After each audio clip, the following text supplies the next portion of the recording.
omuzano gw'akamariza hagati ya Kyegegwa Town Council na Nkanja Sub County abandize hatandika Empaka zovuga egari ezitandikire Kibuye bakavuga kuzaka kabara kandi zenderiro muri Kyegegwa ziri kusingwa Honest Dante ruberenga okuruga kakabara.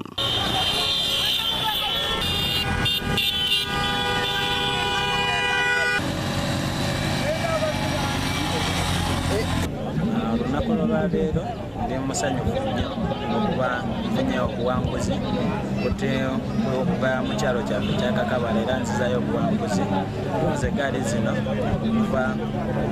wezatandise kinsoboseza kuwangula gari zino bade training Nabwanyuma ezakamariza zompiro gwo bigere zitandikire aho Kyegegwa Town Council esingire Nkanja Sub County agori nari yemwe okusumura penalty bwanyuma Kyekeze biragiro kwendera bona barubusha aharubusha.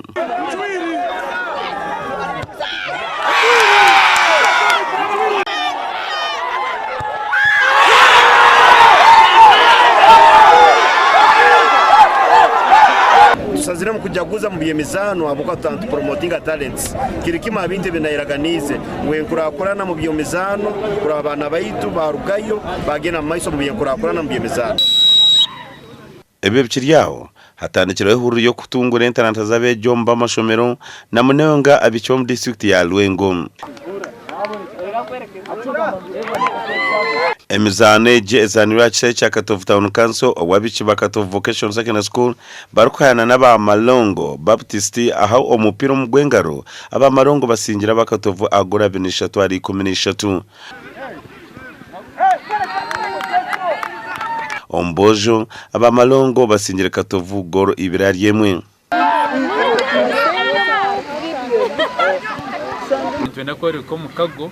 kuraba omukuzana emizano koresa ebitone nanga okukuza ebichoncho byitwe bitwahirwe nomanya wabone kichoncho atakikora kure nise nikigumo ko kibyama